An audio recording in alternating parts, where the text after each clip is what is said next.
So today we did stand up of more of striking. It was a little bit of the review of the chop to the neck and the boxing of the ear from the workshop that I took, but and then kind of going straight into punching them in the soleus plex and then also doing the jab up into the nose.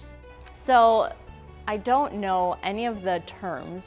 But right, I call that more of maybe like the belly move, right? Because when you're on your stomach and then you have to do like the cobra and really learning to kind of rotate with the fall.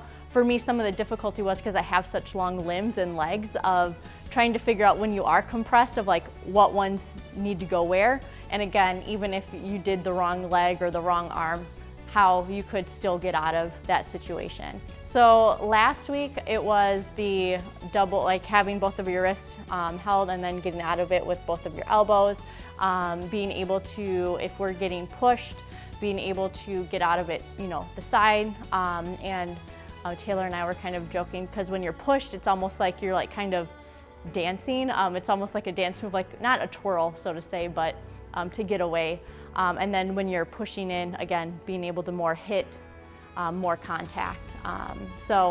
And then the ground technique was the wrap-up technique, which was very intimidating, I would say, because they showed us the first time, or the first week, and we're like, But Taylor and I, we decided that this session, in the beginning, we were going to practice it with each other and kind of go through that.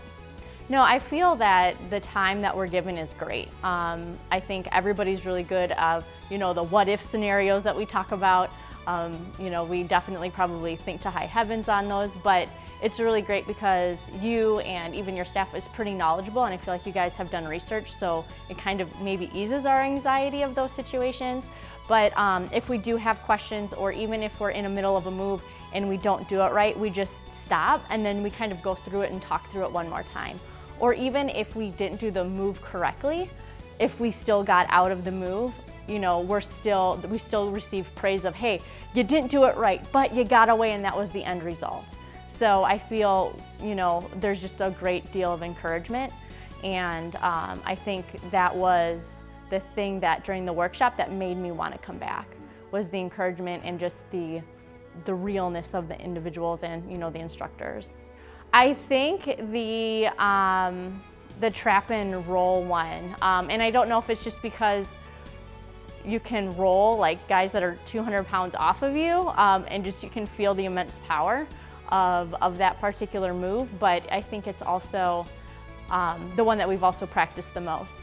So I think the wrap-up one, I think the more comfortable I get with that one will most likely be a contender as well.